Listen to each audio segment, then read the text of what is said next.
Have you ever asked yourself the question, I wonder exactly where my special missions contribution goes? What happens to it after it leaves my wallet or leaves my account and goes into the church? Where does it go? How is it used? My name is Brett Miller. I'm the chairman of the South Asian Mission Society, and today, in this short video, I hope to give you some clarity and answer that question.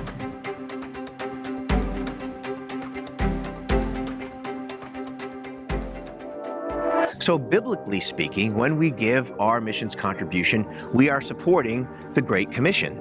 Jesus' command to us at the end of the Gospel of Matthew to disciple the nations and to teach them to obey everything that he has taught us to do.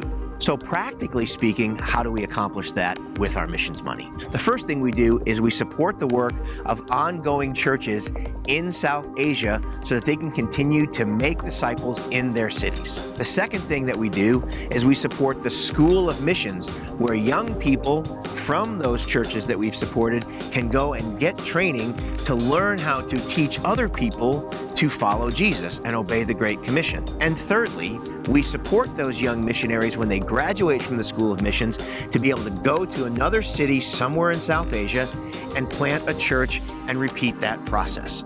So when you give to special missions, you are funding the Great Commission, in our case, in South Asia. There is another partner organization in our fellowship of churches that also directly finances schools of missions around the globe.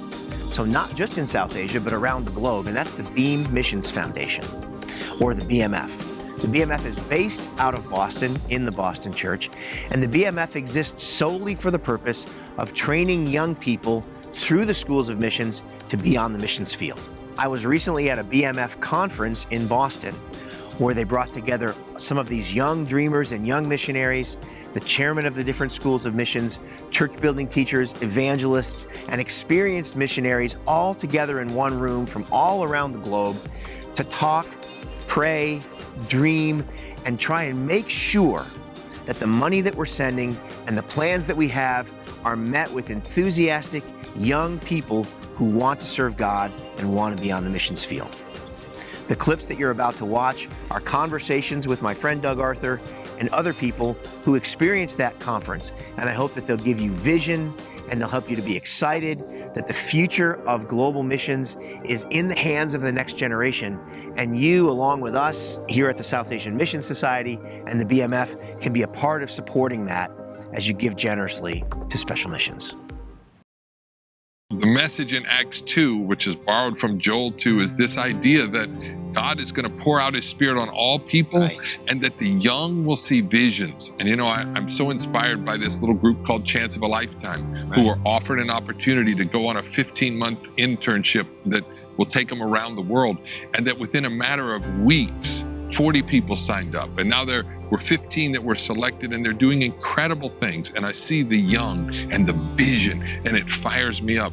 But then the second part of that passage is that the old men will dream dreams, and that room is filled with half young visionaries and half old dreamers. And it is so cool. Brett and me are in the old dreamers category now, but I resemble that. But that's awesome, and it's so cool to see these kind of tough, grizzled, old disciples who've seen the ups and downs. They've learned a lot, but they're still believing in the power of God, and they're partnering and they're shepherding. You know, we didn't have really older people who would guide us when we were young. We were left to our own wisdom, which is quite limited at that age. Yes. But now you've got the benefit of elderships and mature disciples, older brothers and sisters helping the younger, but all having a vision. That's what God talked about in Joel. That's what Peter said was going on in Acts 2, is the young are seeing visions and the older dreaming dreams. And I think we've got that right now. And that's an incredible thing. And that's why the future is bright.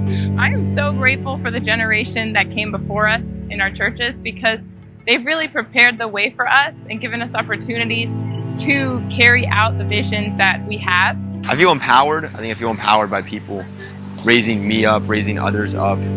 They're young like me and saying like, yes, like you can do this. Yes, we believe in you, and we believe in your ability to share the gospel. We believe in your ability to lead others. We believe in your ability to raise others up. The young people, I'm only 21 years old, so the young people are giving up their lives to serve the kingdom of God. Like, people are still willing to serve and to step out on faith for the kingdom of God. It's not just the older generations who were doing that in the past. It's not just the older generations who were giving up their livelihoods, giving up their lives to serve God. When people are still doing it today, I'm one of those people. I'm also grateful for them sharing their dreams with us, because a lot of times I need to be inspired. I can't just come up with stuff on my own and have visions without any inspiration. I honestly think it's just so powerful, the fact that they've entrusted us to carry on that legacy. I don't know what the future holds, honestly, but I'm just surrendered to God's plan for my life.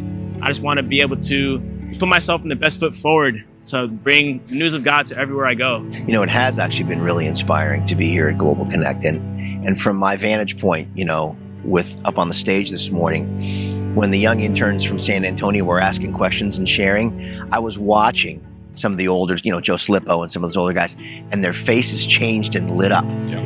You know, to hear someone their child's age asking that question, that dreamy question of, you know, what's it like? And, you know, and they want to know. And it's true that the old dream the dreams through the eyes of the young sometimes. Yes. And it's really powerful, that intergenerational. Yeah. And I think that's where the partnership with the mission schools and the mission societies in Beam really is going to shine. Yeah. Because you've got these grizzled old Christians, you've got these faithful legacy congregations that want to do something, and where those two generations meet, where those dreams mix with reality and financial support, that's the partnership, the three strands, that's what we're talking about. And this is that moment, you know? And so let me just talk to you, if you're a younger person out there and you're coming across this video, if you're 17, 18, 19 years old, there's a place for you in this conversation. You don't have to be grown up. You don't have to have a lot of money. You just need to have faith. And if you're under 18, your parents' permission to be involved. And we would love to hear from you. And if you've been a Christian for a long time and you've been faithfully giving your missions contribution, we applaud you. We love you. This would never happen without you.